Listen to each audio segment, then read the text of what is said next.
जेलों में डालूंगा। किसी करप्ट आदमी को मैं नहीं छोड़ने लगा। You are selected Prime Minister, तकियां देते हैं और धमकियां देते हैं कि हम पूरी ऑपोजिशन को जेलों में मैं भेज दूंगा। You are not a dictator. तुम तो सिर्फ कठपुतली हो, तुम्हारी तोरे तो कोई और हिला रहा है। जंग अभी जारी है, अभी हमें दायमी अमन की असल मंजिल पर पहुंचना है।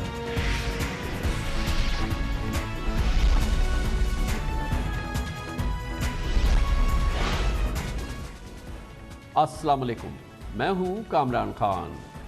भारत और चीन के दरमियान जारी सरहदी तनाज़ुर की माहौल में बदलता दिख रहा है और उसकी वजह कल वो हमला है जो कि भारतीय फौजों ने करने की कोशिश करी। चीन की लाइन ऑफ एक्चुअल कंट्रोल के उस पार चीन ने उसका भरपूर जवाब दिया और अब ये बात साबित हो रही है और सामने आ रही है कि भारतीय फ़ौज का बहुत बड़ा जानी नुकसान हुआ है। तकरीबन 45 साल बाद पहली बार भारत और चीन के दरमियान जंगी साजो सामान इस्तेमाल हुआ है और एक जंग का माहौल देखने में आया है।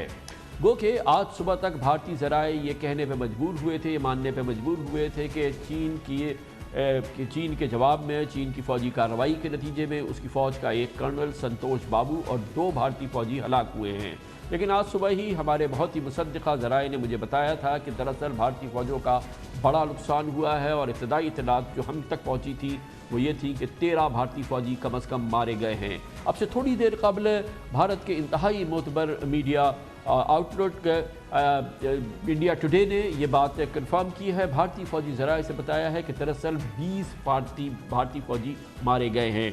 इसके अलावा भारत में जो बाखबर फ़ौजी ज़राए होते हैं, जो कि बाखबर फ़ौजी ज़राए से मुंसलिक तज़ियाकार हैं, वो कहते हैं कि दरअसल 34 भारतीय फ़ौजी गायब हैं या चीनियों के हाथों हलाक हो चुके हैं। ये वो सूरत हाल है जिसने भारतीय फ़ौजियों को हालिया दिनों में सबसे बड़ा नुकसान पहुंचाया है चीन के हाथों। मगर बहुत ही दिलचस्प इसका रद्द-ए-अमल है। यकीनन खामोशी से तो खलबली मची हुई है भारतीय फ़ौजी क़यादत में, वज़ीर आज़म नरेंद्र मोदी के दफ्तर में और भारत की नेशनल सिक्योरिटी इस्टेब्लिशमेंट में। मगर बहुत ही दिलचस्प बात यह है कि इतने बड़े फ़ौजी नुकसान के बावजूद भारत की हुकूमत की हिम्मत नहीं है कि चीन को ललकारे, चीन के ख़िलाफ़ कोई बयान दे। और आज वो नरेंद्र मोदी जो कि अजब अंदाज से धाड़ा करता था, खामोश होकर बैठ चुका है। यही कैफियत भारत की मीडिया की भी है और ना ये कि वो आवाज़ें आ रही हैं कि कोई सर्जिकल स्ट्राइक होगा, ना ये आवाज़ आ रही है कि भारत इंतकाम लेगा और ना ही भारत के वज़ीर आज़म नरेंद्र मोदी ने अपने इतनी बड़ी तादाद में फ़ौजियों की हलाकत पर किसी अफसोस का इजहार किया है, हत्ता कि किसी किस्म की कोई ट्वीट भी नहीं की है। ये सरासीनगी है, ये वो खौफ है जो भारत में इस वक्त बैठ चुका है। आज की पूरी सूरत हाल का इहाता करते हैं इस रिपोर्ट में। 1975 मरतबा चीन और भारत की मुसल्लह फौजी झड़प हुई है। लद्दाख की वादी गुलवान में चीन ने सरहदी खिलाफ वर्जी पर भारतीय फौज के कर्नल समेत 13 फौजी मार डाले हैं, जबकि भारत ने फिलहाल कर्नल समेत सिर्फ 3 हलाकतें तस्लीम की हैं। चीन ने भारत के साथ भरपूर एहतजाज रिकॉर्ड कराया है और भारत से शिद्दत के साथ मुतालबा किया है कि अपनी फौज को सख्ती से हद में रखे ताकि मसला मजीद बढ़ने ना पाए, जिसकी वजह से सरहद पर सूरत हाल पेचीदा हो जाए। चीन ने भारत के साथ भरपूर एहतजाज रिकॉर्ड कराया है। हम भारत से सख्ती के साथ मुतालबा कर रहे हैं कि वो मुताल्लिका मुआहदे पर पूरी पाबंदी से अमल करे और अपनी फौज को सख्ती से हद में रखे ताकि भारतीय फौज बॉर्डर लाइन को अबूर ना करे, कोई भी एकतरफा इक़दाम लेने से बाज रहे ताकि मसला मजीद बढ़ने ना पाए, जिसकी वजह से सरहद पर सूरत हाल पेचीदा हो जाए। चीन ने भारत के साथ बातचीत और मुशावरत के जरिए सरहदी मसले को हल करने की आमादगी जाहिर की है और तनाव को कम करने और सरहदी इलाके में अमन व इस्तेहकाम बरकरार रखने के लिए कोशिशें करने पर इत्तेफाक किया है। भारतीय दिफाई तज्जिया निगार कर्नल रिटायर्ड अजय शुक्ला ने ट्वीट की है कि हलाक होने वाले भारतीय फौजियों की तादाद बहुत ज़्यादा है। उन्होंने बताया कि चीनी फौज ने भारतीय फौज के कई अहलकारों को गिरफ्तार भी कर लिया था, तहाम उन्हें बाद में रिहा कर दिया गया, लेकिन ताहाल एक भारतीय मेजर चीनी फौज के कब्जे में है। दिलचस्प बात यह है कि भारतीय अदाकार सुशांत सिंह राजपूत की खुदकुशी पर ट्वीट करने वाले मोदी का ट्विटर 24 घंटों से खामोश है। भारत की वजारत खारजा और वजारत दिफा की जानिब से ताहाल कोई रस्मी बयान जारी नहीं हो सका है। बात करते हैं और इसके लिए हमें ज्वाइन कर रहे हैं जनाब मुशाहिद हुसैन सैयद, पाकिस्तान की सेनेट में फॉरेन अफेयर्स कमेटी के चेयरमैन हैं और बहुत ही नामवर तज्ज़ियाकार हैं, सीनियर एनालिस्ट भी हैं। जनाब मुशाहिद हुसैन सैयद साहब, बहुत बहुत शुक्रिया आपने हमें ज्वाइन किया है।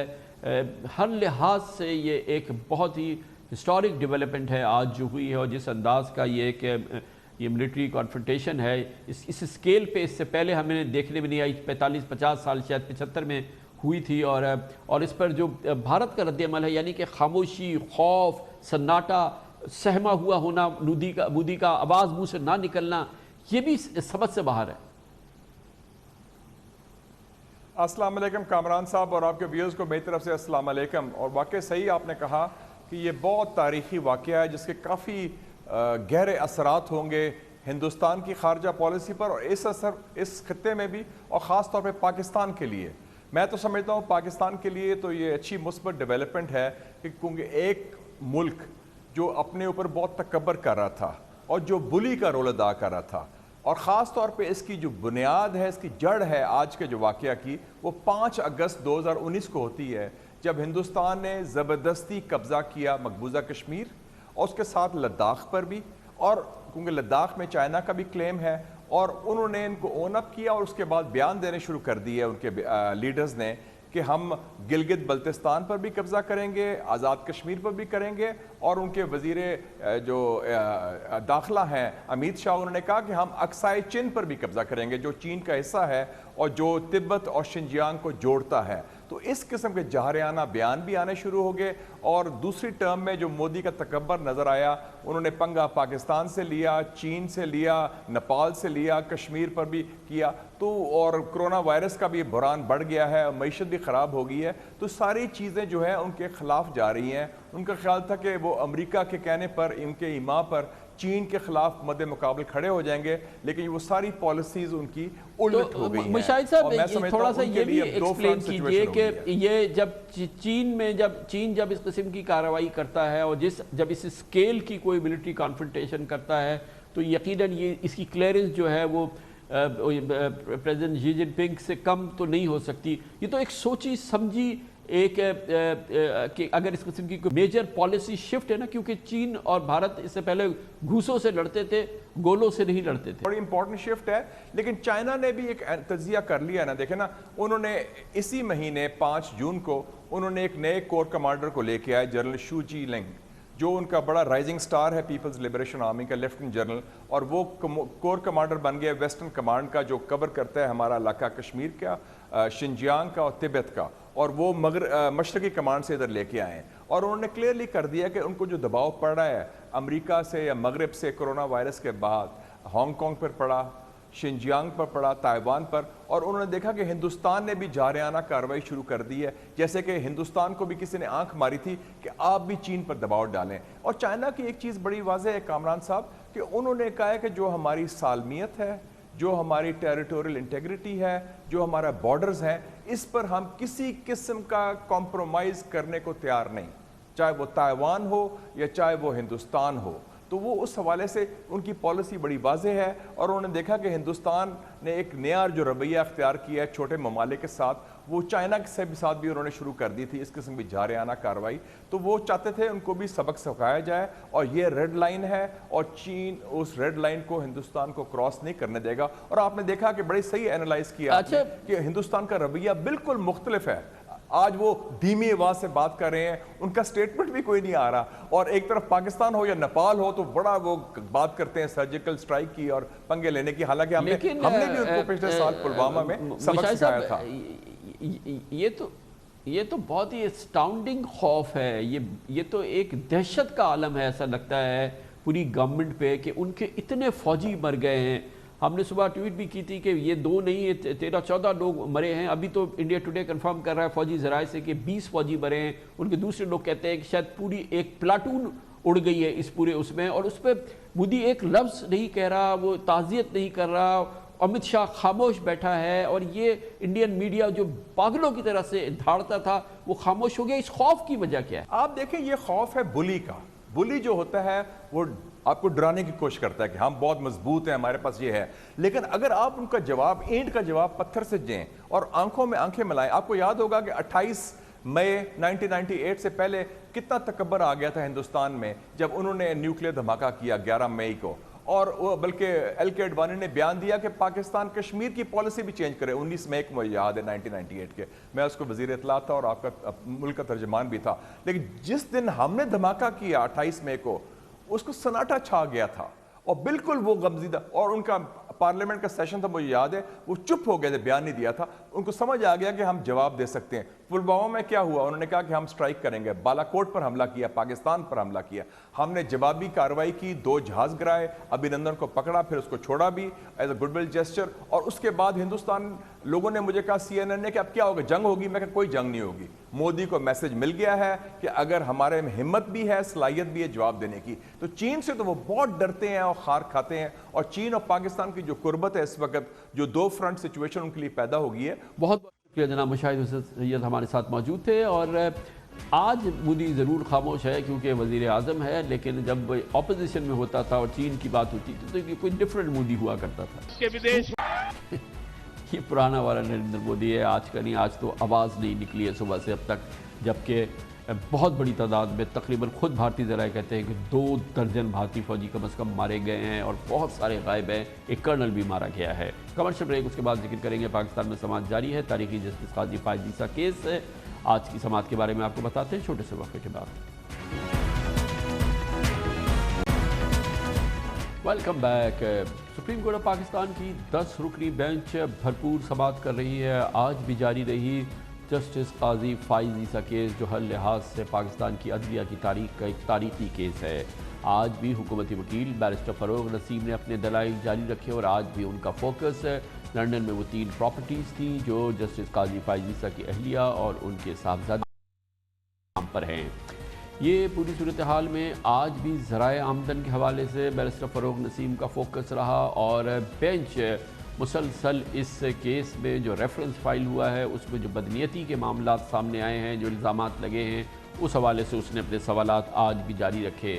آج ایک موقع پہ ایسا لگا کہ بینچ یہ بھی شاید جاننا چاہتی ہے کہ FBI اس پورے معاملے پہ کیا رخ اختیار کرتی ہے, کیونکہ یہ بھی کہا گیا ہے کہ جو معاملات ہیں جسٹس فائز عیسیٰ کی اہلیہ کے, ان کا تعلق FBI سے ہے. آج بھی بہت ہی دلچسپ سماعت تھی, بہت ہی امپورٹنٹ آج آرگیومنٹ تھے جناب بیرسٹر فروغ نسیم کے. اس کے بارے میں آپ کو ایک احاطہ پیش کرتے ہیں اس رپورٹ میں.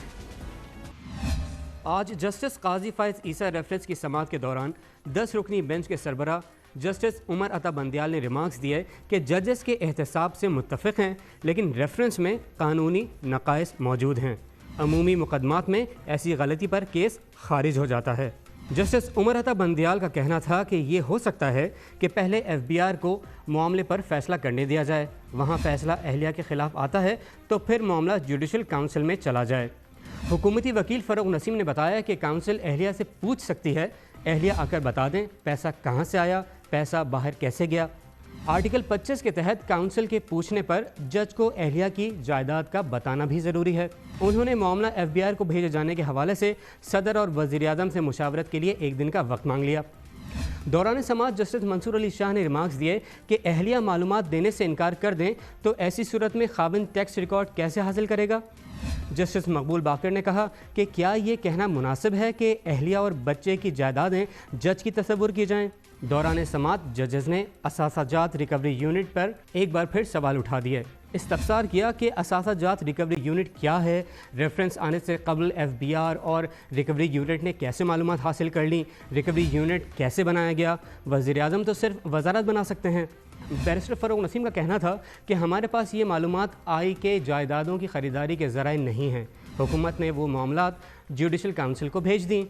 یہ درست نہیں ہے کہ صدر مملکت کے سامنے کوئی ریکارڈ نہیں تھا. ریفرنس کا جائزہ لے کر کاؤنسل نے شو کاز نوٹس جاری کیا. اس پر جسٹس منصور علی شاہ نے ریمارکس دیے کہ شو کاز نوٹس کی عدالت پابند نہیں ہے. سوال یہ ہے کہ اہلیہ سے پوچھے بغیر جج سے ذرائع پوچھ لیے گئے. قانون دکھا دیں کہ جج اہلیہ کے احساسوں پر جواب دینے کا پابند ہے.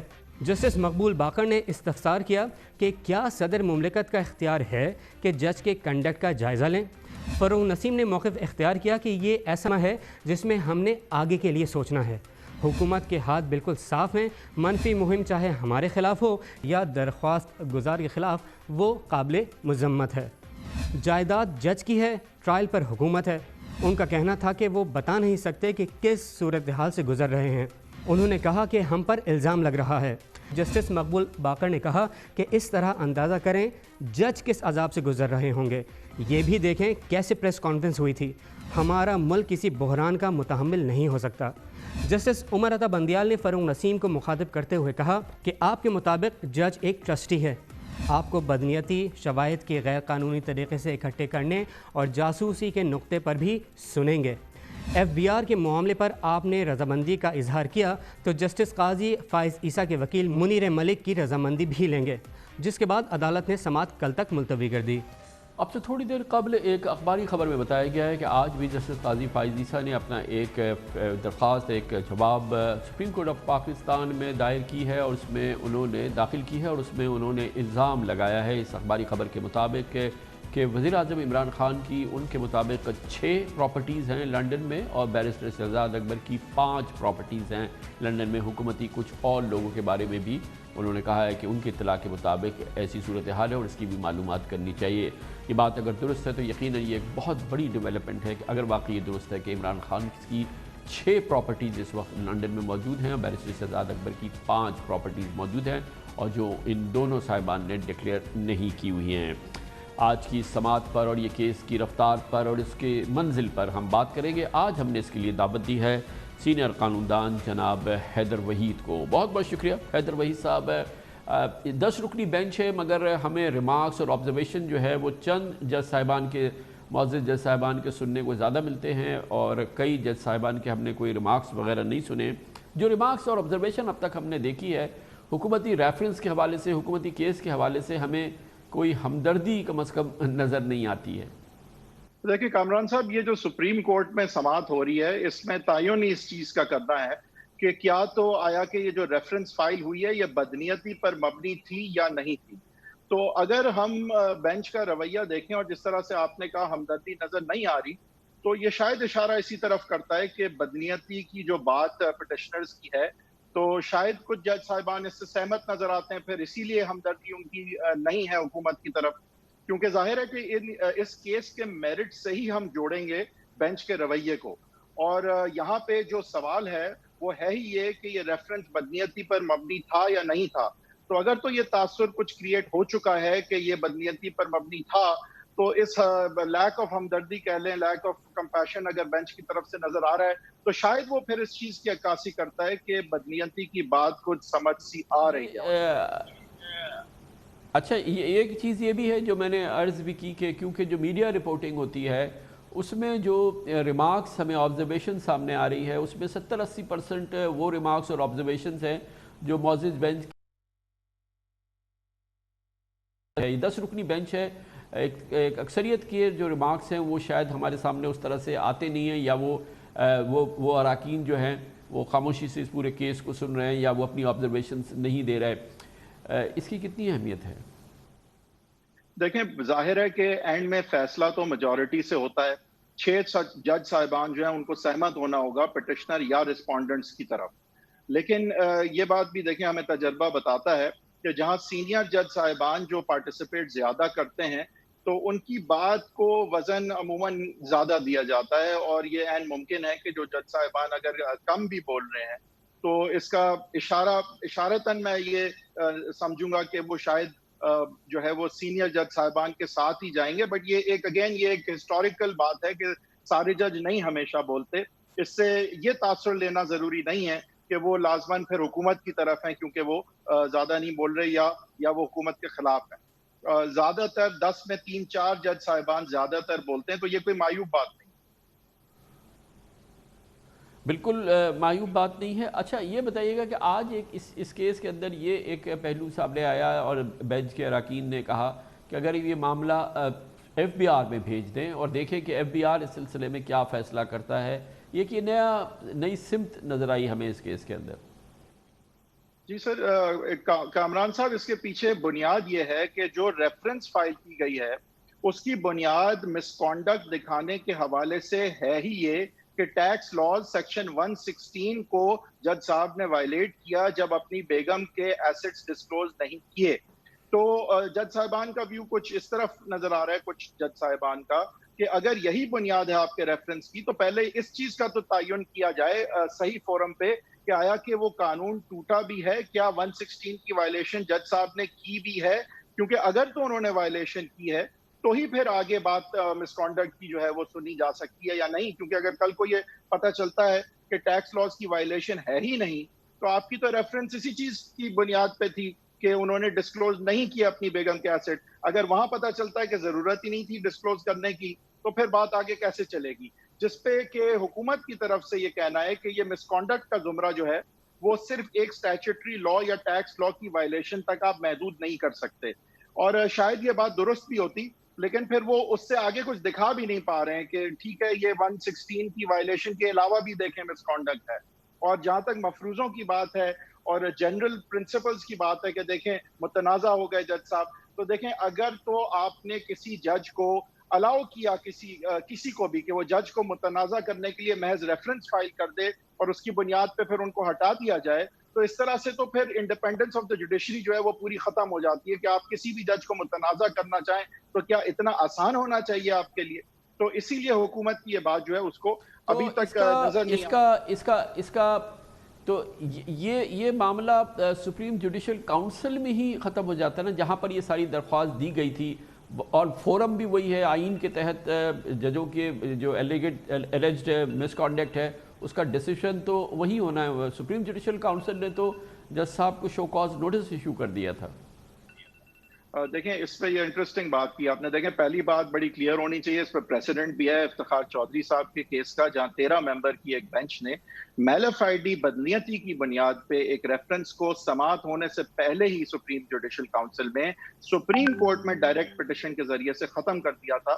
اور اسی کو فالو کرتے ہوئے یہاں پہ استدعا ہے پٹیشنرز کی کہ اگر ریفرنس کا اصل مقصد جج کا مسکانڈکٹ ہو ہی نہیں بلکہ اتنا فرق ہے نا, اتنا فرق ہے نا حیدر صاحب کہ جسٹس افتخار محمد چودھری کو سپریم جوڈیشل کاؤنسل نے شو کاز نہیں ایشو کیا تھا.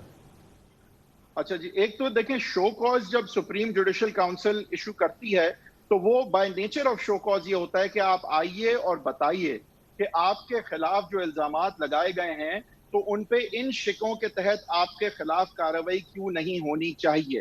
یہ جو شو کاز نوٹس ہوتا ہے اور اس کیس میں بھی وہ ریفرنس کی ایلیگیشنز پر مبنی ہوتا ہے. تو اس سے ہم یہ نہ سمجھیں کہ سپریم جوڈیشل کاؤنسل کے لگائے ہوئے یہ الزامات ہیں. یہ سپریم جوڈیشل کاؤنسل نے کہا ہے جج صاحب کو کہ آپ پہ یہ الزامات ہیں, آپ آئیے اور ان کا دفاع کیجیے, اور اگر آپ دفاع نہیں کر پائے تو ان سیکشنز کے تحت آپ پہ کارروائی ہوگی. تو اس شو کاز نوٹس کو ایک اوریجنل ڈاکیومنٹ نہ سمجھا جائے. یہ شو کاز نوٹس جو ہے وہ ریفرنس کے ایلیگیشنز پر بیسڈ ہے. یقیناً. بہت بہت شکریہ جناب حیدر وحید ہمارے ساتھ موجود تھے. کمرشل بریک, اس دوران آپ نیوز ہیڈ لائن دیکھیں, جس کے بعد ہم اپنے پروگرام کے باقی حصے کے ساتھ واپس آتے ہیں.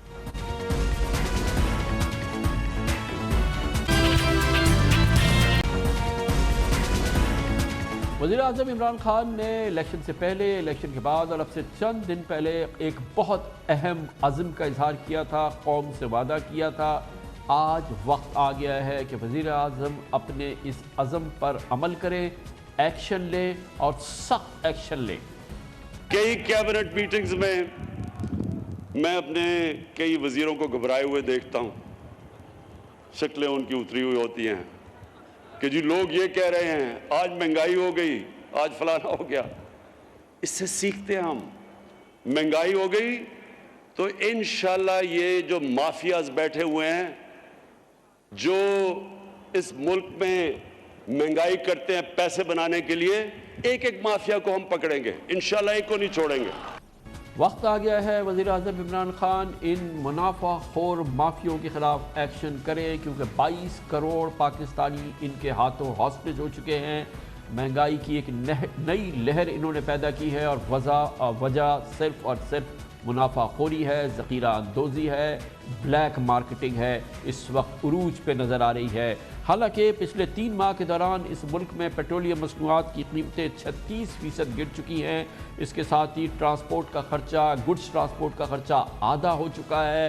دوسری جانب پاکستان میں شادی بیاہ کی تقریبات نہیں ہیں، اجتماعات نہیں ہو رہے، لنگر نہیں بٹ رہے، اس کے ساتھ ساتھ ریسٹورنٹس میں کھانا نہیں ہو رہا، تقریبات نہیں ہو رہی، یعنی کہ اشیاء خورد و نوش، خوراک کی اشیاء کی طلب بہت حد تک کم ہو چکی ہے۔ ماہرین کہتے ہیں آدھی کم ہو گئی ہے، طلب کم ہو گئی ہے، ڈیمانڈ کم ہو گئی ہے، سپلائی پہلی جیسے موجود ہے، لیکن اس کے باوجود مہنگائی ہے کہ تھمنے کا نام نہیں لے رہی۔ ٹرانسپورٹیشن کے کرائے کم ہو گئے ہیں اور یہ سارا منافع اس منافع خور مافیا نے ہضم کر لیا ہے، اور یہ اس وقت کی صورتحال ہے۔ وزیر اعظم کو اب ایکشن لینا ہوگا، عام زبان میں ڈنڈا چلانا ہوگا، اور اس وقت فوری ایکشن کی ضرورت ہے، کیونکہ دالیں، چینی، گھی، تیل، گوشت، چکن، پھل، فروٹ، سبزی سب مہنگی ہوتی نظر آ رہی ہے، اور جس میں کہ 10 سے 30% تک اضافہ ہوا ہے پچھلے چند دنوں کے دوران، اس وقت جبکہ تمام چیزیں آدھی سے بھی کم ہو جانی چاہیے تھی، ملک میں مہنگائی کی شرح آدھی سے بھی کم ہو جانی چاہیے تھی۔ یہ بالکل مصنوعی پوری صورتحال ہے، اور اس کے اثرات ہم ہر طرف دیکھ رہے ہیں۔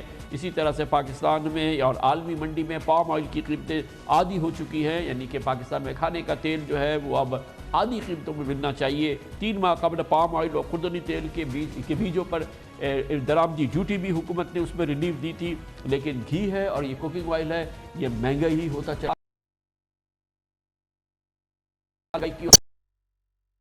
کوئی اور وجہ نہیں ہے، کوئی معاشی وجہ نہیں ہے، صرف منافع خوری اور مافیا ہے جو کہ بے قابو ہوتی نظر آ رہی ہے۔ ہم نے بازاروں کا دورہ کیا، عوام سے بھی بات کی، اور ہم نے دکانداروں سے بھی بات کری اور تھوک فروشوں سے بھی بات کری۔ اس کی پوری صورتحال کو ہم آپ کو دکھاتے ہیں اس خصوصی رپورٹ میں۔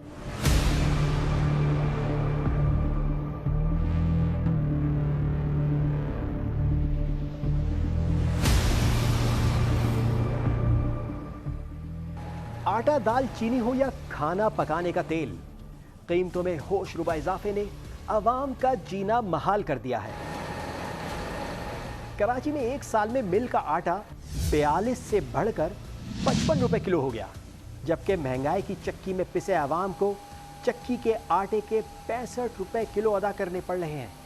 فوڈ ڈپارٹمنٹ کی نالائقی ہو یا چکی اور ملز مالکان کی منافع خوری، اس کی بھاری قیمت عوام کو ادا کرنی پڑ رہی ہے۔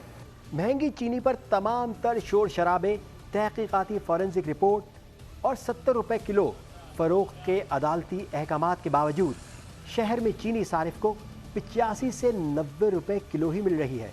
اس سال کے آغاز سے بین الاقوامی سطح پر پام آئل کی قیمت میں 22% گراوٹ دیکھی جا چکی ہے، لیکن پام آئل کے امپورٹرز اور کمپنیوں نے کھانا پکانے کے تیل کی قیمتوں میں کمی کے بجائے گزشتہ 6 ماہ میں فی لیٹر 17% یعنی 50 روپے تک اضافہ کر دیا ہے۔ ایک طرف بے بس عوام تو دوسری جانب غافل انتظامیہ۔ کمشنر کراچی کی ویب سائٹ پر مرغی کے سرکاری نرخ 138 روپے، جبکہ بازار میں زندہ مرغی 230 روپے کلو مل رہی ہے۔ اسی طرح بچھیا کا گوشت بغیر ہڈی کا 470 کے بجائے 700 روپے کلو تک مل رہا ہے۔ ہول سیل اور ریٹیل مارکیٹ کی قیمتوں کا موازنہ کریں تو بھی فرق سن کر انسان دنگ رہ جاتا ہے۔ میں اس وقت یہاں کراچی کی سبزی منڈی میں موجود ہوں۔ یہاں اگر ریٹ کی بات کریں تو اس وقت جیسے پالک کے ریٹ ہے، یہ 30 روپے کلو پالک یہاں مل رہا ہے، اور اسی طرح اگر خرفے کی گڈی کی بات کریں تو 20 روپے کلو خرفے کی گڈی مل رہی ہے۔ تو اگر آپ ریٹیل مارکیٹ کے مقابلے دیکھیں تقریباً آدھا قیمت کا فرق ہے، تقریباً 50% مارجن ہے ہول سیل اور ریٹیل مارکیٹ کی بات کریں۔ اگر آج کل آم کا سیزن ہے، سندھڑی سبزی منڈی میں 50 روپے کلو، جبکہ ریٹیل مارکیٹ میں 100 سے 120 روپے کلو تک بک رہا ہے۔ کراچی کے جوڑیا بازار میں مختلف دالوں کے نرخوں کا جائزہ لیں تو یہاں بھی تھوک فروش کہتے ہیں کہ ماہ رمضان کے بعد سے مختلف دالوں کی قیمتوں میں کمی آئی ہے، لیکن پرچون کی دکانوں پر یہ فائدہ صارف کو ملتے نظر نہیں آ رہا۔ ہم جو ہول سیل میں جو چنا بیچ رہے ہیں وہ 70 روپے سے 85 روپے، ڈفرینٹ سائزز ہوتی ہیں۔ اگر آپ بڑے اسٹوروں میں یا کوئی بھی اسٹورز میں جا کے دیکھیں گے وہ 250 روپے سے کم میں نہیں مل رہا ہے۔ اسی طرح جو مسور ہے، ماش ہے، ایون ماش جو ہو جاتی ہے 165 روپے اور مسور ہو جاتی ہے تقریباً 120 سے 121 روپے، और ये लोग बेच रहे हैं 250-250 रुपए किलो, तो कोई पूछने वाला नहीं है यहाँ। होल सेल पर दाल चना 105, रिटेल मार्केट में 130, होल सेल में माश 180, जबकि रिटेल पर 240 रुपए किलो मिल रही है। होल सेल में दिन में 3-3 मरतबा रेट कम और ज़्यादा होते रहते हैं, जिसके बाद वो लोग सारा इल्ज़ाम जो है वो रिटेलर पे लगा देता है।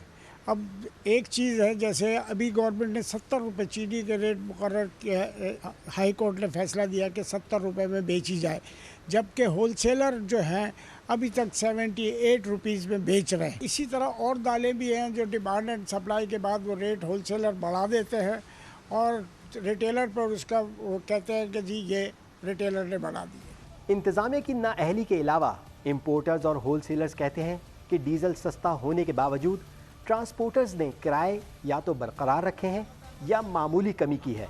ट्रांसपोर्टरों ने अभी तक किराया नीचे नहीं किया है। अगर जब तक ये ट्रांसपोर्ट अपना किराया नीचे नहीं करेंगे, जब तक चावल के रेट या और जितनी भी चीज़ें दालें हैं इनके रेट नीचे नहीं आएंगे। ट्रांसपोर्टर्स ने 1 रुपया भी कम नहीं किया। वो बोल रहे हैं कि हम लोगों को मिल रहा नहीं है, पेट्रोल नहीं मिल रहा है, डीजल नहीं मिल रहा है हम लोगों को। किराया तो डीजल पेट्रोल बढ़ रहा था, फ़ौरन बढ़ाए जा रहे थे, अब कम हुआ है तो कोई भी कम नहीं कर रहा है। हम उन्हें कहते हैं कि किराया भी कम करो, तेल बहुत नीचे आ गया, तो वो अजीब से सवाल के जवाब देते हैं। वो कहते हैं कि भाई हमारा ऑयल नहीं गिरा हुआ है, टायरों के पैसे कम नहीं हुए हैं, हमारे चालान वही लेते हैं, लोड भरते हैं उसके ऊपर वो चालान होता है। मसनूई क़िल्लत, नाजायज़ मुनाफाखोरी, ज़ख़ीरा अंदोज़ी, ये तमाम बुराइयाँ उसी सूरत में ख़त्म हो सकती हैं जब इंतज़ामिया हाथ पर हाथ धरे रखने के बजाय अवाम को इस्तेहसाल से बचाने के लिए ठोस इक़दामात उठाए। और ये इक़दामात लेने पड़ेंगे वज़ीर-ए-आज़म इमरान ख़ान को, गो कि इसका बहुत बड़ा ताल्लुक़ सूबाई हुकूमतों से है, सूबाई इंतज़ामिया से है। लेकिन अगर सूबाई इंतज़ामिया इस सिलसिले में हाथ पे हाथ धरे बैठी है तो आफ्टर ऑल किसी को तो एक्शन लेना पड़ेगा और वज़ीर-ए-आज़म इमरान ख़ान को इस पूरे मामले में बहुत ही मुतहर्रिक होना पड़ेगा, क्योंकि गरीबों को नाजायज़ मुनाफाखोरी का निशाना बनाया जा रहा है। इस वक्त पाकिस्तान में तमाम अशिया जो हैं वो 1/3 की कीमत कम हो सकती थी, आधी कम हो सकती थी, मगर कम होने के बजाय इसमें इजाफ़ा हो गया है और यकीनन ये बहुत ही संगीन सूरत हाल है। इसका माहिराना राय लेंगे हम, इसकी एकेडमिक राय भी हासिल करेंगे, इकानमिस्ट इस सूरत हाल को कैसे इंटरप्रेट करते हैं और कमोडिटी एक्सपर्ट्स और जो होल सेलर्स और ये कमोडिटी इंटरनेशनल मार्केट है वो इसको कैसे देख रही है। इसके लिए हमें ज्वाइन करेंगे जनाब शमसुल इस्लाम खान, कमोडिटी एक्सपर्ट हैं, और हमें doctor Rashid Amjad, professor of economics, Lahore school of economics से हमें ज्वाइन करेंगे। बहुत बहुत शुक्रिया आप हजरात का। शमसुल इस्लाम साहब, पहले तो ये बताइए कि ओवरव्यू ये बताएं कि जब ये ट्रांसपोर्टेशन कम हो रही है, जब इंटरनेशनल कमोडिटी की प्राइसेस कम हो रही हैं, तो होल सेलर तो कहता है कि मैं तो सस्ता दे रहा हूँ, आगे रिटेलर जो है उस पर 100% अपना प्रॉफिट लगा रहा है, ये कर रहा है। क्या ये मामला इतना ही सिंपल है? शुक्रिया खान साहब। देखें जी, अगर मैं इसको बुनियादी तौर पे अगर आप सिंपल अल्फाज में समझाना चाहूँ तो यूँ है कि आपने देखा होगा 40 सालों में मशरूम ग्रोथ हुई है एसोसिएशन की, सूडो एसोसिएशन, जाली एसोसिएशन, और गली गली चोले मोहल्ले में मार्केट में जहाँ भी होती है आपको एसोसिएशन नज़र आती है। उस एसोसिएशन की बेस पे इनके जो कर्ता होते हैं या ऑफिशियल्स के साथ मिलके अपना एक पीआर डेवलप करते हैं और उनको फिर ट्रूथलेस और नेललेस कर देते हैं, उनकी जो भी उनको खुश किया जाता है, जिसकी वजह से आपका पाकिस्तान में कुछ 40 साल से आपका जो मॉनिटरिंग सिस्टम है, जो मार्केट का, कमोडिटी प्राइसेस का, अजनास का, एसेंशियल्स का, वो तकरीबन ख़त्म होकर रह गया। अदारे हैं, कानून है, लेकिन इफेक्टिव मॉनिटरिंग नहीं है। मार्केट फोर्सेस के ऊपर हम देखें तो उस पर जो है आपके एक बड़ी जो चीज़ है इंपोर्टर्स और रिटेलर के बीच में या होलसेलर के बीच में, वो एक आता है होल्डर, जो प्रॉफिटेरिंग करता है, जो मुनाफाखोरी करता है ज़ख़ीरा अंदोज़ी के ज़रिए। उसके ऊपर अगर आप देखें तो उसको फाइनेंस एक जगह से आ रहा है, वो फाइनेंस या तो स्टेट बैंक उसको सप्लाई कर रहा है या फिर उसको पैरेलल जो आपका जो ग्रे इकोनॉमी है वहाँ से पैसा आ रहा है, तो उनके ऊपर तो कोई क्रैकडाउन होता है। यही वजह है कि आज अगर आप देखते हैं कि आपकी जो बासमती चावल की प्राइस जो है आपको 2400 रुपये जो है पैडी का मन का रेट था, जो हार्डली $400 की बनती है, तो आज हमारी $1050 से ऊपर चली गई है। लोकल मार्केट में वो बासमती चावल जो आपका 100 रुपये कॉस्ट करता है वो इस वक्त 200 से 250 रुपये किलो बिक रहा है। इसी तरह से ऑयल की आप प्राइस देखें कि आपकी इंटरनेशनल मार्केट में $1050 से पाम ऑयल की प्राइस गिरी, और पाकिस्तान जो है वो तकरीबन अपनी ज़रूरियात का 75% जो है इंपोर्ट करता है ऑयल, और उसमें भी जो है आपका 94% के करीब जो है आपका पाम ऑयल जो है यूज़ होता है। और पाम ऑयल की प्राइसेस का इतना ड्रास्टिक कमी होना कि 1050 से आज जो है आज की तारीख में आपका जो है $556 की मार्केट हो गई है। लेकिन उसकी प्राइसेस कम नहीं हुई। अब वज़ीर आज़म साहब ने इसके ऊपर नोटिस लिया और कंसर्न मिनिस्ट्री को कहा, तो उनकी अगर आप देखें कि तो जनवरी से आज तक उनकी मीटिंग्स हो रही हैं और आप उसमें मीटिंग और नेगोशिएशन और रिजल्ट कुछ भी नहीं निकला कि मजबूरन अब जो है मिनिस्ट्री ऑफ इंडस्ट्री प्रोडक्शन ने जो है उसको CCP में भेजना चाहा कि जो कानून अवेलेबल था। लेकिन CCP का भी आप देखें कि आपको माजी में भी याद होगा कि CCP का एक कमीशन बना था चीनी की प्राइसेस के ऊपर, उन्होंने भी कुछ नहीं किया और अब CCP पे जाएगा तो ये भी ऑर्गेनाइजेशन है, कॉम्पिटिटिव कमीशन ऑफ पाकिस्तान का तो नाम भी नहीं लेना चाहिए।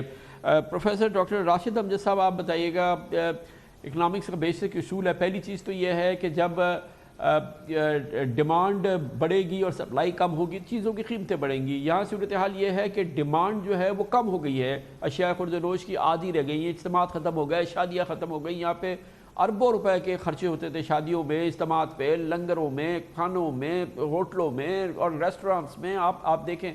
मगर दूसरी जानिब हमारे फ्यूल प्राइसेस, हमारे जो गुड्स ट्रांसपोर्ट की जो कॉस्ट है वो आधी हो गई है। ये सारी चीज़ें कम होने के बावजूद महंगाई बढ़ गई है। इसका मतलब क्या हुआ? यहाँ तो इकोनॉमिक्स के जो बेसिक प्रिंसिपल हैं वो तो फेल हो गए।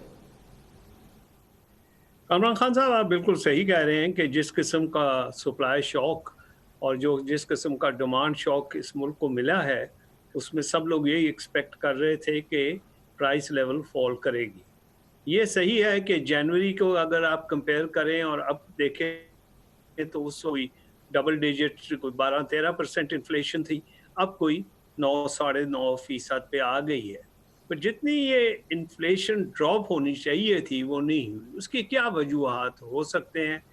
सबसे पहले चीज़ तो जो आप लोग सब बिल्कुल सही कर रहे हैं कि कंपटीशन पॉलिसी ऑफ पाकिस्तान, जो कंपटीशन कमीशन है, उसने कुछ काम नहीं किया। ऐसे ही कभी कभार कोई नोटिस ले लेती है, कभी किधर उधर फाइन करती है, कुछ सीरियसली काम ही नहीं किया। दूसरी तरफ ये है कि जो हमारी राशिद अमजद साहब, कॉम्पिटिटिव कमीशन तो वो जो ऑर्गेनाइज सेक्टर है उनको नहीं रेगुलेट कर पाता, वो तो एनर्जी सेक्टर को नहीं कर पाता, वो तो फिर जहाँ कार्टेल, एस्टेब्लिश्ड कार्टेल है उसको नहीं कर पाता। हम तो आम बाजारों की, मार्केटों की बात कर रहे हैं, वहाँ पे किधर से वो आएंगे? देखिए, बात ये है कि इस वक्त जो मार्केट में हो रहा है वो दो चीज़ें हो रही हैं। एक तो जो हमारी मार्केट जिसे कहते हैं वो मार्केट नहीं है, ये आप बात समझ लें। और जो हम जिसको कहते हैं ना, ये मार्केट इम्परफेक्ट नहीं है, ये मार्केट मोनोपोली नहीं है, ये मार्केट करप्ट मार्केट है। इसमें करप्शन इसलिए है कि क्योंकि जो लोग हैं जिन्होंने इन पे नज़र रखनी है वो भी अपने हाथ इनमें भरे हुए हैं इनके। अब आपने है ना, गंदम की कीमत बढ़ी, लोगों ने ये किया वो किया, रेड किया, जहां रेड करने गए उससे 60-50 हज़ार पकड़ाए, वापस आ गए। सो जो सिस्टम है जो गवर्नमेंट के पास और जिसकी गवर्नमेंट को बड़ा दावा करती है, वो कुछ शोमैनशिप, कुछ ओपनशिप करके एक दो केस दिखा के। खान साहब ये बताइएगा, आप अपने स्टैंड पॉइंट से ये बताइए कि ये जो मैंने कहा कि जो डिमांड है वो इतनी बुरी तरह से कम हुई है। जाहिर है कि पिछले 3 महीनों में ये सिर्फ खानों में और शादियों में और केटरिंग वाले और फिर ये सारे लंगर और ये सारे इज्तिमात, ये सारे खाने, ये बड़े बड़े 5-5 हज़ार लोगों के रेस्टोरेंट्स होते थे, वहाँ क्या अशिया खुर्द-ए-नोश का सर्फ होता था। डिमांड कम होने के बावजूद और सप्लाई वही होने के बावजूद ये प्राइसेस कम क्यों नहीं हुई आपके ख्याल में? ये मार्केट की पल्स क्या है? हाँ साहब, देखें, होर्डिंग में फाइनेंशियल मसल जब आप स्ट्रॉन्ग कर देते हो होर्डर्स के, तो वो उस प्रोडक्ट को रोक लेता है। अब आपने देखा कि आपकी डिमांड जो है वो कम हो गई है, लेकिन सप्लाई भी आपकी आई। वीट अभी रिसेंटली हमारे पास हार्वेस्ट हुई है, हमारी और दूसरी कमोडिटीज़ हैं, लेकिन राइस में जो मेन आपको बता रहा हूँ कि उसके अंदर इतनी ज़्यादा होर्डिंग हो चुकी है और उस होर्डिंग की वजह से चावल की जो है मार्केट में कीमतें बढ़ रही हैं। अगर आप होर्डिंग पे क्रैकडाउन नहीं करते, अगर आपको थोड़ा सा अगर इजाज़त दें आप, तो स्टेट बैंक की पॉलिसी का बताता हूं कि आपने दिसंबर में देखा था बिलियंस ऑफ रुपीज़ उन्होंने रीफाइनेंस इंजेक्ट किया था। उस वक्त भी मैं ये कह रहा था इससे एक्सपोर्ट नहीं बढ़ेंगी, बल्कि ये इन्फ्लेशनरी मेजर है और आप मार्केट में फंड इंजेक्ट करके उसकी कमोडिटीज़ की प्राइसेस को बढ़ाओगे, क्योंकि हमारे यहाँ जो चीज़ एक्सपोर्ट होती है वो हमारी मार्केट में कंज्यूम भी होती है। हम अगर चावल एक्सपोर्ट कर रहे हैं तो कंज्यूम भी कर रहे हैं। हमारा अगर टेक्सटाइल प्रोडक्ट कोई जा रही है तो वो लोकल मार्केट में भी उसकी कंजम्पशन है। हमारी दूसरी चीज़ें खाने पीने की जो है वो सब की लोकल मार्केट में भी कंजम्पशन होती है और बाहर भी।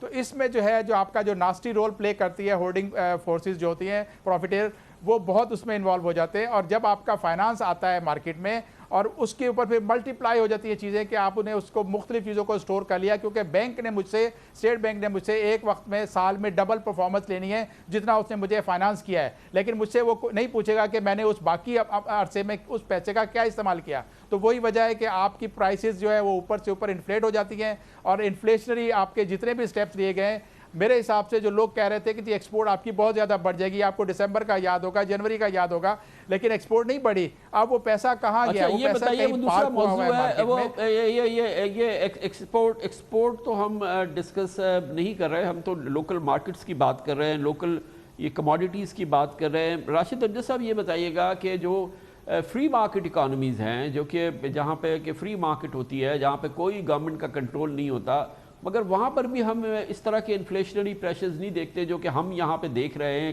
عجب سی صورتحال ہے کہ ڈیمانڈ پلنج ہو چکی ہے، ہماری کاسٹ آف ڈوئنگ بزنس کم ہو چکا ہے، ہماری ٹرانسپورٹیشن کاسٹ آدھی رہ گئی ہے، مگر اس کے باوجود ہماری قیمتیں بڑھ رہی ہیں. لیکن دنیا میں جو کہ اور جہاں پہ بالکل صحیح معنوں میں فری مارکیٹ اکانومی ہوتی ہے، وہاں پہ تو اس طرح سے قیمتیں نہیں بڑھتی ہیں. تو یہ کیسے مینیج کرتی ہیں یہ اکانومی؟ ڈیمانڈ اور سپلائی فورسز کو آپریٹ کیا جاتا ہے، اور جو میرے صاحب نے کہا وہ صحیح کہہ رہے تھے کہ اس ملک میں بہت ساری منوپلی.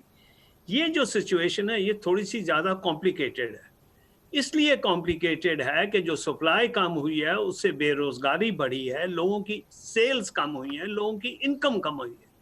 تو وہ لوگ جو کوشش کر رہے ہیں کہ ان حالات میں جہاں بھی ہمارا کوئی چیز بکتی ہے اس کو پھر ہم نے جو انکم 1 مہینہ 1.5 مہینہ نہیں ملی اس کو آپ پورا کریں. تو اس وقت یہ نہیں کہنا چاہیے کہ بالکل ہی مارکیٹ آؤٹ آف کنٹرول ہو گئی ہے. کچھ کموڈیٹیز میں کمی آئی ہے، آپ خود دیکھ لیں، ویجیٹیبلز میں کافی میں کمی آئی ہے، کوئی مینوفیکچرڈ گڈز میں بھی بہت کم آئی ہے، لیکن آنی جتنی چاہیے وہ نہیں آئی.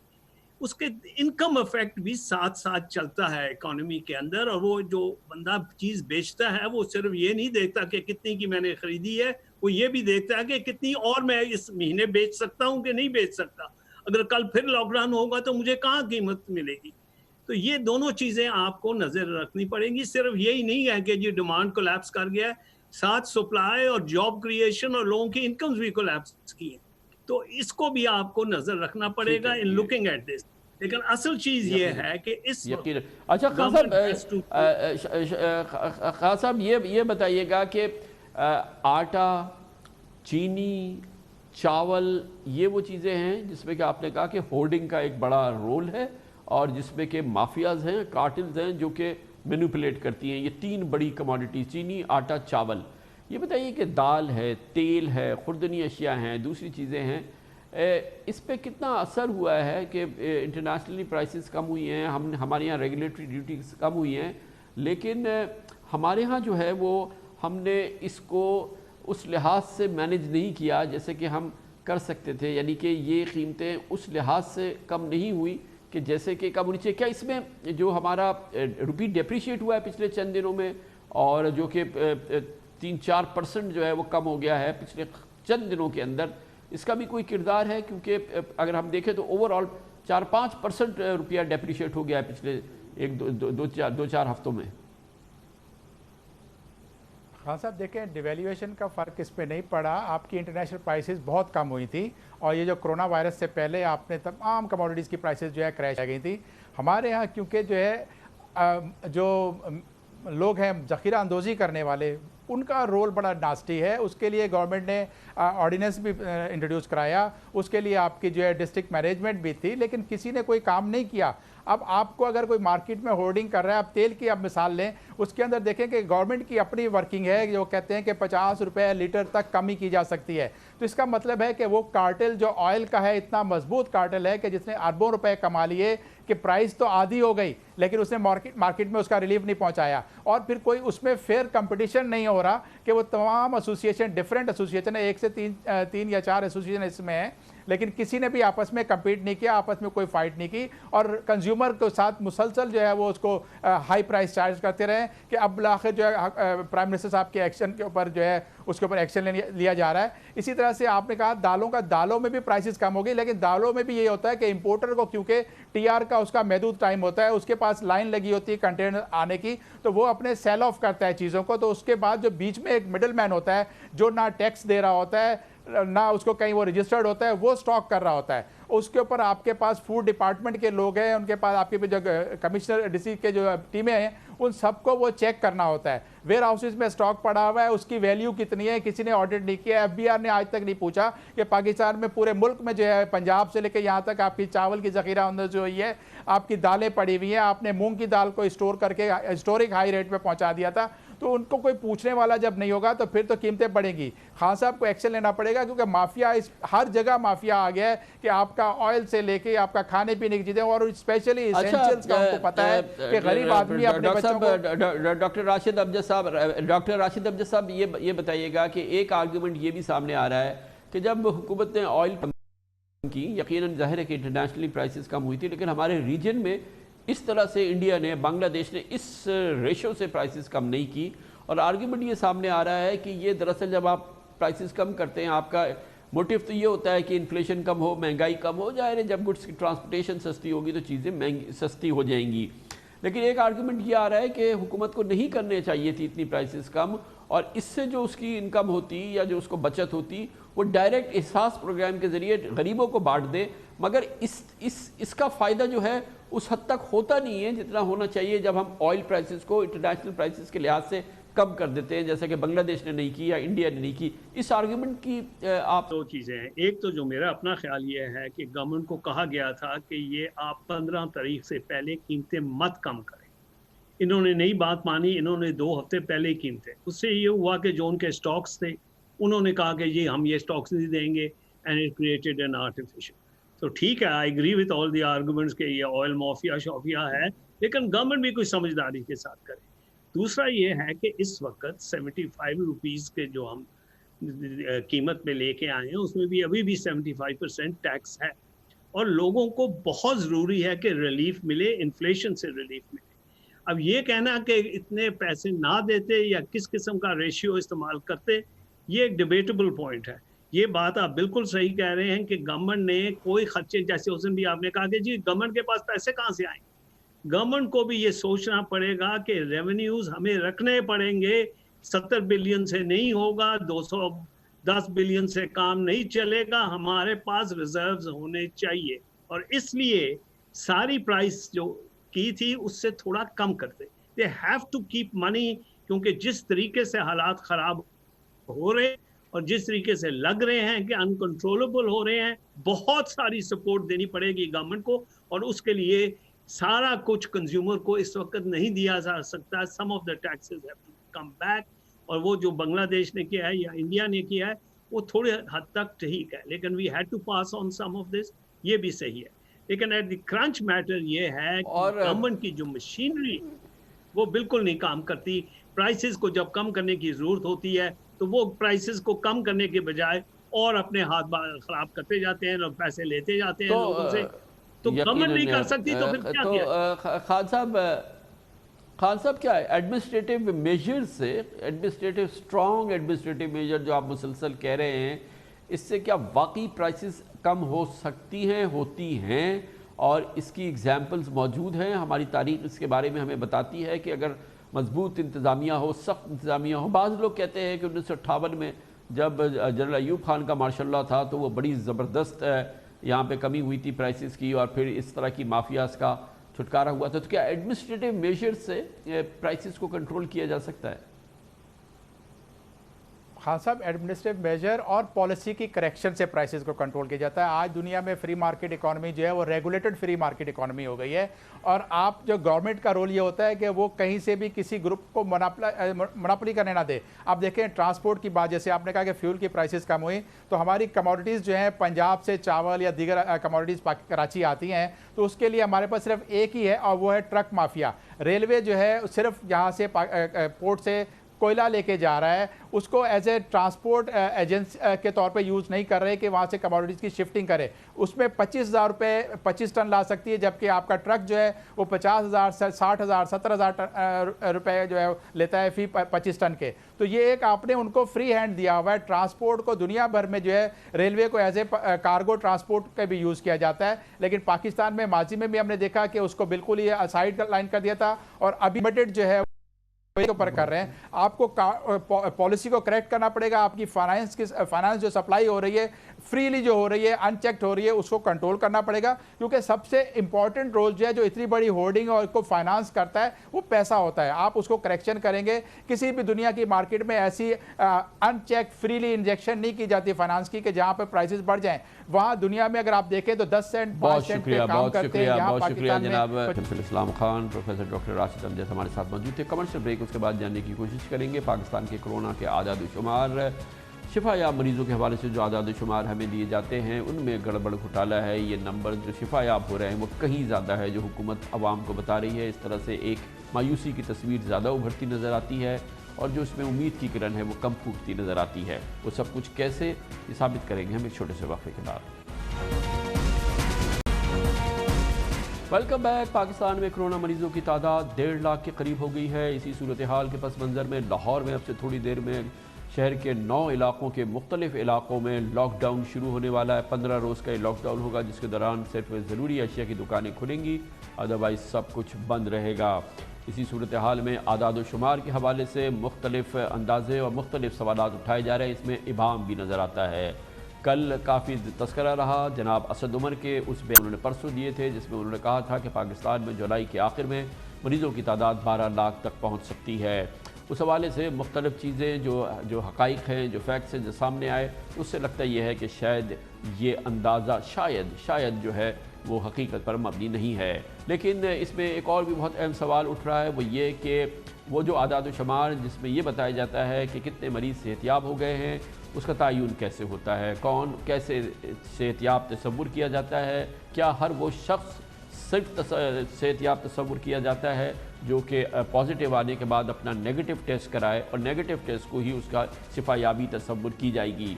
मगर इसके साथ ये बहुत अहम बात है कि WHO, साइंसदान और बहुत इंपॉर्टेंट डॉक्टर्स ये कहते हैं कि जिस शख्स को कोरोना हो जाता है वो और 10वें दिन तक अगर उसे कोई सिम्टम नहीं है तो वो अपने आप को सेहतियाब तसव्वुर करे, वरना 14 दिन के बाद जो है एक आम कोरोना मरीज़ और कोरोना के मरीज़ों को सेहतियाब तसव्वुर करना चाहिए। अगर उनको कि कोई आफ्टर इफ़ेक्ट नहीं है, कोई कोरोना की बीमारी के दौरान कोई शदीद बीमारी हो गई है तो वो उसको ज़ाहिर ट्रीट करे, वरना 14 दिन बाद कोरोना का मरीज़ शिफायाब तसव्वुर किया जाता है। हमें ये भी पूछना है कि क्या पाकिस्तान में भी हर उस शख्स को जिसको कोरोना होता है उसके बाद उसको इस बात का इंतज़ार किया जाता है कि उसका नेगेटिव टेस्ट आए या उसको शुमार किया जाता है कि वो 14 दिन बाद पॉजिटिव हो गया होगा। इसी सूरत हाल में पाकिस्तान के हवाले से एक इम्पॉर्टेंट खबर यह है कि पिछले 2 रोज़ के दौरान उसकी कोई भी वजह हो सकती है और अभी हमें इसका ट्रेंड देखना होगा, लेकिन बहरहाल पाकिस्तान में मरीज़ों की तादाद में पिछले 2 रोज़ के दौरान कमी हुई है। अमवात आज ज़रूर सबसे ज़्यादा 115 अमवात हुई हैं, लेकिन इसके पस मंज़र में हमें देखना होगा कि पाकिस्तान में तकरीबन 900 से 1000 लोग ऐसे हैं जो इस वक्त शदीद अलील हैं। इस पूरी सूरत हाल में पिछले 24 घंटे के मामलात और जो अभी मैंने पॉइंट्स आपके सामने रखे इसकी तफसीलात हम आपको देते हैं इस रिपोर्ट में।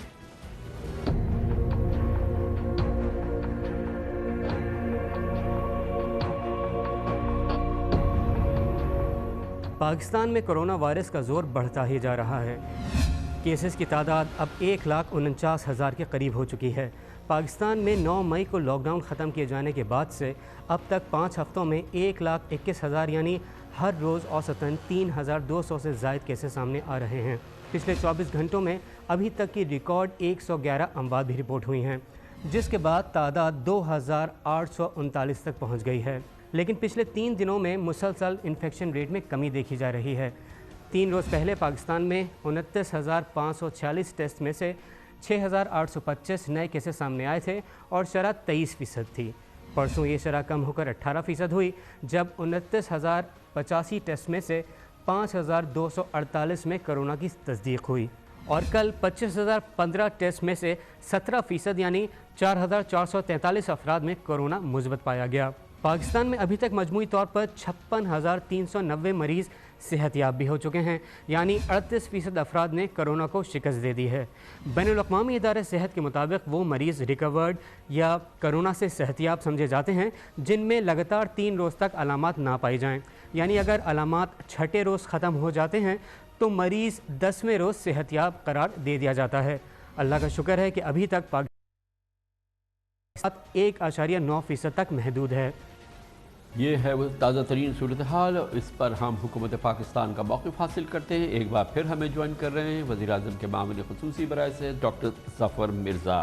डॉक्टर साहब, सबसे पहले तो आप ज़रा एक्सप्लेन कीजिए अपना पॉइंट ऑफ व्यू, हुकूमत का पॉइंट ऑफ व्यू। जो पिछले 3 दिन से जो मरीज़ों की तादाद में कमी नज़र आ रही है और आज तो 850 मरीज़ गुज़िश्ता तादाद से जो है वो कम नज़र आए हैं, इसके आपके नज़दीक इसकी क्या वजह है? जी, दरअसल होता ये है, पिछले भी कुछ अर्से में हमने ये देखा है कि वीकेंड्स के ऊपर एक डिप सी आती है कि जिसके अंदर आपको पेशेंट्स कम रिपोर्ट होते हैं। मैं इसके बारे में तो ज़्यादा ये मेरे नज़दीक बहुत अहम चीज़ नहीं है निस्बतन कि केसेस कम हुए। मेरे नज़दीक ज़्यादा अहम चीज़ ये है कि जो पॉजिटिविटी है ऑफ द टेस्टेड पेशेंट्स वो कम हुई। जिस तरह आपके अभी रिपोर्ट भी बता रही थी 17%, 18% और फिर 17%। तो ये एक जिसे कहते हैं ना सिल्वर लाइनिंग है। लेकिन इसके साथ साथ मैं ये भी कहता चलूं कि ये it's too early to say anything about it. तो अगले 3-4 दिन जो है, अगले 3-4 दिन है वो हमें बताएंगे कि कैसे अगर तो ये ट्रेंड जारी रहता है तो इसका मतलब ये होगा कि स्प्रेड में यकीनन कमी आई है।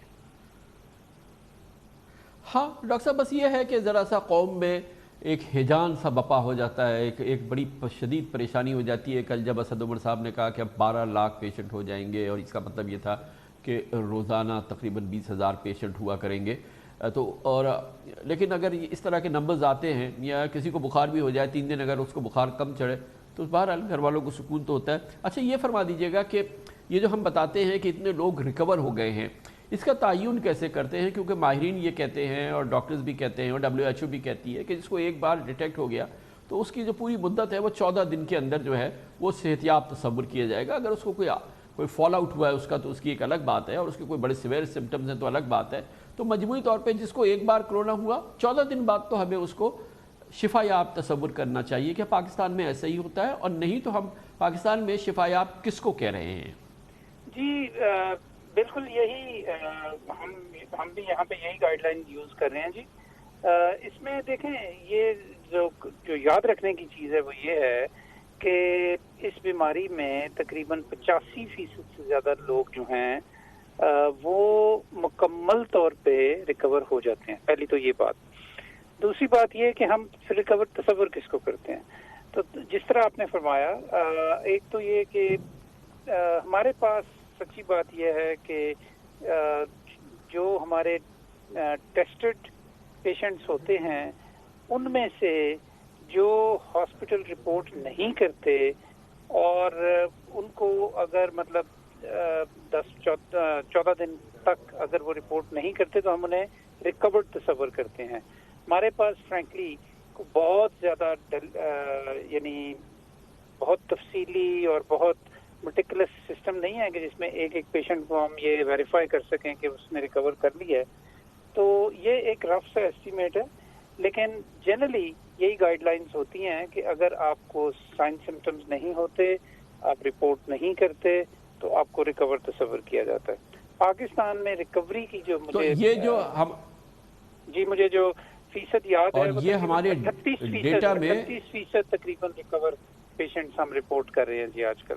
अच्छा डॉक्टर साहब, ये भी समझाइएगा यानी कि जो मरीज़ एक बार पॉजिटिव रिपोर्ट हुआ, जिस दिन पॉजिटिव रिपोर्ट हुआ 14 दिन तक अगर उसने किसी हॉस्पिटल में रिपोर्ट नहीं किया तो आप उस दिन उसको पाकिस्तान के डेटा में शामिल कर देंगे? और अगर ऐसा हो रहा है और आप कह रहे हैं कि, और जाहिर है कि ये इंटरनेशनल नंबर्स हैं, 87% आपने कहा, हो सकता है 90% हो, शायद ज़्यादा हो, 87% तो आप कह रहे हैं, तो हमारी रिकवरी के नंबर्स 38% क्यों आ रहे हैं? ये जी इसमें बहुत सारे लोग ऐसे हैं जो होम आइसोलेशन में होते हैं, उनका डेटा हमारे पास होता है। जो हॉस्पिटलाइज होते हैं वो तो होता ही होता है।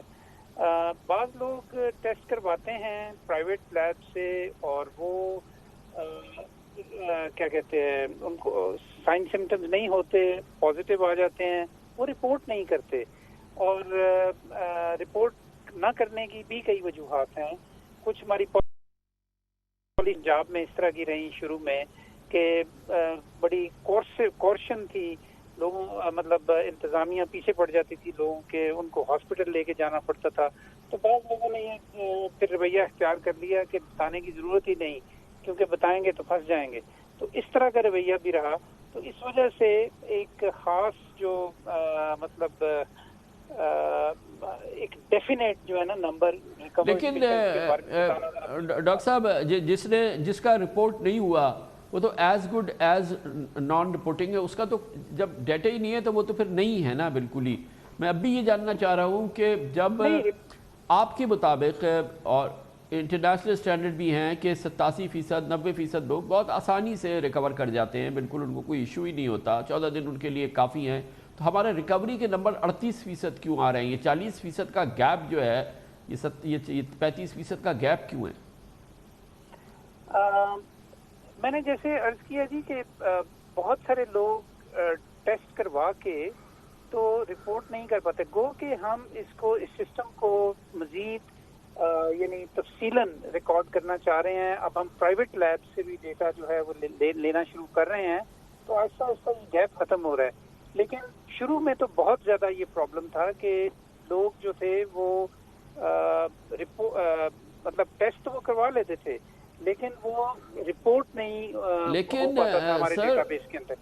سر وہ جو رپورٹ نہیں کر رہا، جس کے پاس جو آپ کے پاس رپورٹ نہیں آ رہی، تو وہ تو نمبرز میں شامل ہی نہیں ہوگا نا. اس کے تو آپ وائلڈ کوئی بھی گیس لگا سکتے ہیں. As good as a symptomatic patient جو کہ کراتا ہی ٹیسٹ نہیں ہے، وہ بھی اسی طرح کا ہوگا نا اگر آپ کے پاس ڈیٹا نہیں ہے. میں تو کہہ رہا ہوں جو آپ کے پاس ڈیٹا ہوتا ہے، جو لوگ رجسٹرڈ ہوتے ہیں، 87% لوگ، WHO کہتا ہے 90% لوگ، شاید اس سے زیادہ بھی، بغیر کسی سمٹم کے 12، 13، 14 دن کے بعد ہنستے کھیلتے، پہلے بھی ہنس کھیل رہے ہوتے ہیں، آگے بڑھ جاتے ہیں. کسی کو مائلڈ سمٹم ہوتا ہے، کسی کو کچھ ہوتا ہے. تو ہماری ریکوری کے نمبر 38% پہ کیوں اٹکے ہوئے ہیں؟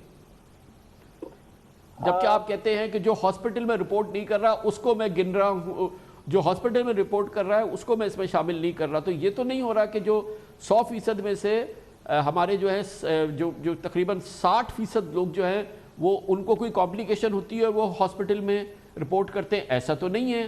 تو پھر یہ 38% کیوں ہماری ریکوری ہے؟ اس کو ذرا تفصیل سے دیکھنا پڑے گا جی. میں آپ کو ڈیٹا دیکھ کے مزید آپ کو بتا سکتا ہوں، لیکن جو اوور آل جو میں نے جو پہلے آپ کو جواب دی ہے وہی ہمارے پاس ہے اس وقت. لیکن اس کا تفصیلی ڈیٹا انالیسس کر کے آپ کو بتایا جا سکتا ہے. اچھا ڈاکٹر صاحب یہ بتائیے گا کہ بہت ہی ہمارے ہاں بڑی یہ ایکسپیریمنٹیشنز ہو رہی ہیں مختلف دواؤں کی، یہ اور وہ جو مختلف ہاسپٹلز اور مختلف ڈاکٹرز جو ہیں وہ ایکسپیریمنٹ کر رہے ہیں، مختلف چیزیں ہیں، کچھ انٹرنیشنلی استعمال بھی ہو رہی ہے، وہ ہمارے یہاں بھی ہو رہی ہے.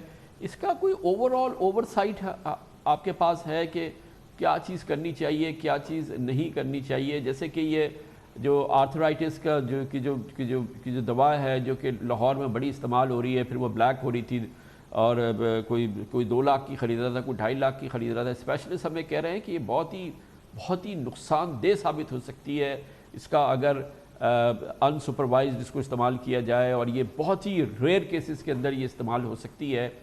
اسی طرح کے دوسرے معاملات بھی ہیں، اس پر کتنی اوور سائٹ ہے آپ کی؟ جی میں عرض کرتا ہوں جی کہ اس میں پہلی بات تو یہ سمجھ لینی چاہیے ہمارے تمام لوگوں کو کہ اس وقت ابھی تک دنیا میں کووڈ-19 کے لیے کوئی بھی ایک مستند مخصوص علاج ابھی تک دریافت نہیں ہوا، نہ ویکسین دریافت ہوئی ہے. اب بہت ساری ایکسپیریمنٹل میڈیسنز یوز ہو رہی ہیں، جن میں سے کچھ کو جو زیادہ اسٹرنجنٹ ریگولیٹری اتھارٹیز ہیں دنیا میں، FDA ہے یا EMEA ہے یا جاپان کی ریگولیٹری اتھارٹی ہے، انہوں نے اس کو کنٹرولڈ کنڈیشنز میں ایکسپیریمنٹل میڈیسنز کے طور پہ استعمال کرنے کی اجازت دی ہے. ان میں 2 بڑی اہم ادویات ہیں. ایک تو ہے یہ جو ایکٹمیرا، جس کو کہ ٹوسیلوزومیب بھی کہتے ہیں، مونوکلونل اینٹی باڈی، ایک تھراپیوٹک کیٹیگری ہے، اس سے اس کا تعلق ہے. اور دوسری ہے ریمڈیسیویر، یہ اینٹی وائرل میڈیسن ہے. یہ دونوں میڈیسنز کی ایک جو اہم بات ہے وہ یہ ہے کہ مثلاً یہ جو ٹوسیلوزومیب ہے یہ کافی عرصے سے استعمال ہو رہی تھی آرتھرائٹس کے لیے، اور جو ریمڈیسیویر ہے یہ ایبولا جب آیا اس کے لیے استعمال کی گئی. دوسرے لفظوں میں میں یہ دوسرے لفظوں میں یہ کہہ رہا ہوں کہ یہ دونوں ادویات جو ہیں ایسا نہیں ہے کہ یہ ان سیف میڈیسنز ہیں، کیونکہ یہ استعمال ہو رہی تھیں دوسری انڈیکیشنز کے لیے. تو ایک جو بنیادی پرنسپل ہوتا ہے ادویات کے استعمال میں وہ یہ ہوتا ہے کہ یہ سیف ہونی چاہیے. اچھا، پھر اگلی بات یہ ہے کہ کیا یہ اس مخصوص بیماری میں یہ مؤثر ہیں یا نہیں. تو اس کے لیے کنٹرول کنڈیشنز میں ان کے استعمال کی ایف ڈی اے نے بھی اجازت دی ہے، ای ایم ای اے نے بھی اجازت دی ہے، اور جاپان ریگولیٹری اتھارٹی نے بھی اجازت دی ہے. تو ہم پاکستان میں ان دو ادویات کے استعمال کو ہم نے اپنی جو کلینکل گائیڈ لائنز ہیں اس میں شامل کر لی ہے، لیکن اس کو صرف کرٹیکل پیشنٹس میں دینا ہے، اور چونکہ کرٹیکل پیشنٹس ہاسپٹلز میں ہوتے ہیں تو اس کو انڈر سپرویژن استعمال صرف کرنا ہے. بہت بہت شکریہ. پوری سچویشن کی ہم میڈیکل اسٹینڈ پوائنٹ سے جائزہ لیتے ہیں. ہمارے ساتھ موجود ہیں پاکستان کے سینئر ڈاکٹر ہیں، پاکستان میڈیکل ایسوسی ایشن سے منسلک راؤنڈ ہمارے ڈاکٹر رہ چکے ڈاکٹر ٹیپو سلطان ہمارے ساتھ موجود ہیں. بہت بہت شکریہ ڈاکٹر صاحب. یہ فرمائیے گا کہ یہ جو ڈیٹا سامنے آ رہا ہے، جو مسلسل آپ روزانہ ڈیٹا سنتے ہیں، میں بڑا بحث کر رہا تھا ڈاکٹر ظفر مرزا سے کہ جی کہ آپ یہ ٹریٹمنٹ کس یعنی کہ جس کو آپ شفا یاب کہتے ہیں، ریکوری کی سٹیج سے گزر چکے ہیں، اس کا کرائٹیریا کیا ہوتا ہے، اور جو ہم نمبرز جمع کر رہے ہیں اس کا کرائٹیریا کیسا ہوتا ہے. آپ اپنے لحاظ سے جو ڈیٹا سامنے آتا ہے اس کو کتنا ٹرسٹ کر رہے ہیں ڈاکٹر صاحب؟ میں صرف اس چیز کی بات نہیں کر رہا جن لوگوں نے ٹیسٹ نہیں کرایا، ظاہر ہے کہ وہ ایک بڑی پھر وائلڈ گیس میں ہم چلے جائیں گے. ہم تو صرف ان کی بات کرتے ہیں جو کہ جن کو کہ کسی قسم کی کوئی جو کسی ٹیسٹنگ رجیم سے گزرے، اس سے جو ڈیٹا نکل رہا ہے اس کو آپ کتنا ٹرسٹ کر رہے ہیں؟ Kamran thank you very much. دیکھیے جو ڈاٹا اس وقت آ رہا ہے وہ اس کی ریلائبلٹی کوشچنیبل ہے، کیونکہ ابھی آپ نے بڑی انٹرسٹنگ بات بتائی کہ 38% سے ہم اوپر نہیں جا رہے، جبکہ ہمیں 85% تک ہو جانا چاہیے. اگر ہم جو مائلڈ والے میں ورائٹی میں آتے ہیں یا نو سمٹم والے آتے ہیں، اور میجورٹی کو ہو جانا چاہیے. میں خود پچھلے 2-3 ہفتوں سے اس کورونا میں تھا اور سارے پروسیس سے گزرا ہوں، پریکٹیکلی کوارنٹین ایٹ ہوم اور سارے ٹیسٹ جو کہ اب نیگیٹو ہوئے ہیں. لیکن جب میں اپنے آگے پیچھے دیکھتا ہوں، پبلک سیکٹر ہاسپٹل جو کہ فل ہے اس وقت، پرائیویٹ سیکٹر ہاسپٹل جو تقریباً فل ہے، لیکن اس کی جو ڈاٹا پروسیسنگ ہے میرے حساب سے اتنی اپ ٹو ڈیٹ نہیں ہے. ایگزامپل اگین دوں گا میں، ڈی سی آفس سے مجھے فون آتا ہے کہ آپ کا ٹیسٹ یہ ہونا تھا وہ ہونا تھا اور نیگیٹو ہے پازیٹیو ہے. تو میں نے کہا بھائی آپ لوگ کیا کر رہے ہیں اس میں نے تو خود چلیے ٹیسٹ کرا لیا اپنے پرانے اسپتال ڈومینل کالج سے، اور دے ور کائنڈ انف کہ سارے ٹیسٹ ہوئے، اور میرے اپنے گھر میں 8 لوگوں کو ہوا اور سب ماشاءاللہ سے ریکور ہو گئے. لیکن ڈاٹا کی پروسیسنگ جو ہے وہ اپ ٹو ڈیٹ نہیں ہے. And I am not surprise کہ صرف رپورٹڈ 38% ہے اور باقی کا ذکر نہیں ہے. یہ ہماری کمزوری ہے and we are not at it seriously from scientific point of view. کیونکہ ڈاکٹر صاحب یہ جو ہمارے نمبرز تو آتے ہیں کہ جی اتنا مریض ہو گیا ہے، اور پھر یہ آتے ہیں کہ جی کہ اتنے لوگ جو ہیں وہ ریکور ہو گئے ہیں. تو ابھی آپ نے سنا ڈاکٹر ظفر مرزا کہہ رہے تھے ہمارے پاس نمبرز ہے کہ 38% جو ہیں وہ ریکور ہوئے. WHO کہتا ہے، آپ کہتے ہیں، سارے آپ کے کالیگ سینئر ڈاکٹر سائنسداں کہتے ہیں کہ 14 دن بعد اگر آپ کو کوئی سمٹم نہیں ہے، ایک مائلڈ سمٹم تھے، 14 دن بعد you consider your self okay, اور اب آپ کیری آن. 10 دن بعد بھی کہتے ہیں اگر آپ کو کوئی سمٹم نہیں ہے کیری آن. تو وہ ریفلیکٹ ہونا چاہیے نا ہمارے نمبرز میں، وہ نمبرز میں ریفلیکٹ ہونا چاہیے. اگر ہم پاکستان میں کہہ رہے ہیں کہ ہمارے WHO کہتا ہے کہ 90% پیشنٹ ایسے ہیں، 87%، 88%، 92% ملکوں میں پیشنٹ ایسے ہیں، تو ہماری ریکوری کا نمبرز بھی تو اسی کے آس پاس کہیں ہونا چاہیے. ریکوری ہم دکھا رہے ہیں 38، جانے کون سا ڈیٹا ہے یہ؟ جی میں اب اس والے میں ایک اور کروں گا صاحب کے، یہ جو اچھی خبر ہے کہ لوگ اچھے ہو رہے ہیں، اور لاٹ آف پیپل آئی نو، میں نے سب کو داخل کرایا تھا ٹراما سینٹر میں اور سب اچھے ہو کے آ گئے، لیکن ان کی کہیں پروسیسنگ نہیں ہے. ماشاءاللہ ڈاکٹر صاحب آپ کیا 8 لوگ ہیں، میں جانتا ہوں آپ کی پوری فیملی میڈیکل ڈاکٹر ہے ماشاءاللہ، سب لوگ ہیں اور سب ریکور ہو ہی گئے نا. ایسے تو بہت سارے لوگ ہیں، مجھے معلوم ہے کچھ لوگوں کو بہت تکلیف ہوئی ہے، کمپلیکیشن ہوئی ہے، کچھ کو پہلے وہ پری ڈسپوز تھے دوسری بیماریوں میں، اور ظاہر ہے کہ مسائل بھی ہیں. لیکن جو تعداد جو ٹھیک ہو رہی ہے جس کا کہ کوئی وہ نہیں ہے، وہ تو بہت بڑی تعداد ہے نا سر. جی میں آپ کو بتانا چاہ رہا ہوں کہ دیکھیے 10-15 لوگ میں نے مختلف جو ہمارے ملازمین تھے یا جاننے والے تھے उनको दाखिल कराया और वो सब अच्छे हो गए, लेकिन कहीं कोई प्रोसेसिंग नहीं है। मैं इसलिए बात कह रहा हूँ कि ये अच्छी खबर को फैलाना चाहिए, इसलिए कि मायूसी जो इस वक्त फैली भी है कि सब लोग मर रहे हैं, ये हो रहा है, वो हो रहा है, बहुत गलत बात है। ये जो डाटा इंटरनेशनल सही है, और मेरे जितने जानने वाले हैं सब ठीक हो गए, और यंग तो सब ठीक हो गए, और सीनियर सिटीजन लाइक मी वो भी अच्छे हो गए। तो इस बात की सख्त ज़रूरत है कि हम इस बात की तशहीर करें, लोगों को आगाही दें कि इसमें रिकवरी रेट बहुत अच्छी है और 85% से ऊपर है। लेकिन जो हम देखते हैं मुख्तलिफ चैनल पर या और तरीके से कि मायूसी फैले के हिसाब के लोग मर रहे हैं, या अजीब अजीब खौफनाक बातें हैं जो मुख्तलिफ मीडिया में चल रहा है, अगेन उसकी ज़रूरत है कि सरकार की तरफ से अच्छी खबर को फैलाई जाए, और ऑन अदर हैंड सरकार की तरफ से हो कि भाई मास्क लगाना मस्ट है। अगर ब्रिटेन कर सकता है, सऊदी अरब कर सकता है, बाकी लोग कर सकते हैं, why can't we have a mandatory mask and social distance? इस पर प्रेशर देना चाहिए। बाकी तो ये इसका जो प्रोसेस ऑफ डिजीज है, यकीनन बहुत बहुत शुक्रिया जनाब डॉक्टर टीपू सुल्तान हमारे साथ मौजूद थे। जैसे कि भी आपने डॉक्टर ज़फ़र मिर्ज़ा की गुफ्तगू में सुना, डॉक्टर टीपू सुल्तान की गुफ्तगू में सुना, हमारे जो लोग भी पॉजिटिव आते हैं उनको हम मरीज़ ज़रूर डिक्लेयर कर देते हैं, लेकिन शिफा या मरीज़ों के जो नंबर्स हमें दिए जा रहे हैं इसमें गड़बड़ घोटाला है। इसमें अभी हुकूमत के पास कोई, मेरे ख्याल में कोई सही सोच नहीं है। कम से कम डॉक्टर ज़फ़र मिर्ज़ा ने यही बात अभी आपके सामने की है कि गवर्नमेंट की थिंकिंग इस सिलसिले में क्लियर नहीं है। और जैसे कि डॉक्टर टीपू सुल्तान कहते हैं कि अगर 87% लोग रिकवर होते हैं, जो कि हमारा डेटा कहता है, हमारी गवर्नमेंट कहती है, हम सब जानते हैं अच्छी तरह से, तो फिर वो रिकवरी के जो नंबर्स आते हैं वो फिर उसी लिहाज से आने चाहिए ना। हमारे यहाँ रिकवरी के नंबर आ रहे हैं 38%। यकीनन इसमें कुछ मसला है जिसको फिर रिजॉल्व करने की ज़रूरत है। इसके साथ ही हमारे आज के प्रोग्राम का ख़त्म होता है। कल आपसे फिर मुलाकात होगी इंशाअल्लाह। कल तक के लिए कामरान खान को इजाज़त। अल्लाह हाफ़िज़ नासिर।